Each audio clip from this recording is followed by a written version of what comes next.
again. We were first in line for coffee for Starbucks and still was able to make it and Rise the Resistance line for early morning access, which was awesome.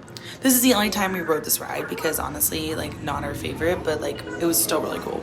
Anyway, so we did this ride and it took all of our morning hour, of course. And then we ended up going over to Tower of Terror, which also was kind of a long wait too, but there were several rides that were down, which was super annoying. Oh, we went and we got, of course I got the cold brew. This is me waiting in line. Elise was stealing my thing and we thought the squirrel was dead. It was so funny. We were like, no, he's alive, he's breathing. Honestly, we love Tower of Terror. We're Disneyland people. So it's like, oh, we miss the creepy vibes of Tower of Terror.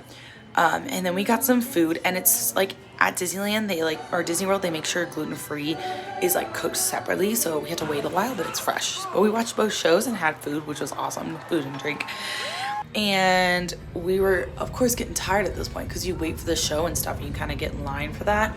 And so we end up doing Mickey's and Minnie's after this. This is Elise's first time doing it. You can kind of see like she's just watching along and stuff, but I love this ride. It's one of my favorites. So tired, you can see us dead.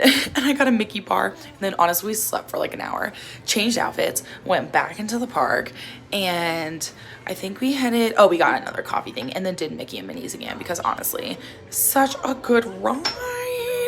My favorite, honestly.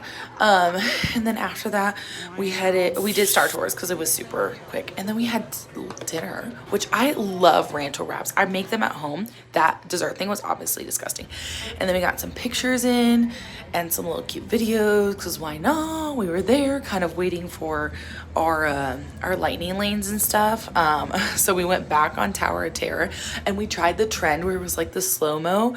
Again, more photos, but this was such a good trend. We loved it. I wish we could have gone again, but again, it was super fast. And then Rock and Roller Coaster was closed all day, but it ended up opening just in time for when we had a lightning lane, which thank goodness.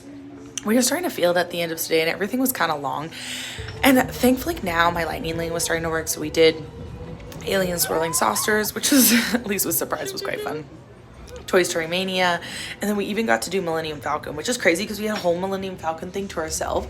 I think like, I don't know, everyone was dying out, but yeah, we had a Oga's Cantina thing, so we had to stay around for that. They let us in early, honestly, and this was kind of disappointing. It was just expensive and like it was kind of dead and like I don't know, I didn't like the vibes as much. I thought it would be way more fun than it was, so I was disappointed. So we decided to run back to see if we could make it for our pool and like getting a drink by the bar, because so honestly we could use our pool and stuff in here, and it was making such a good like relaxing time for the last little bit, which was awesome. Anyway, so we ended up staying late and it was just such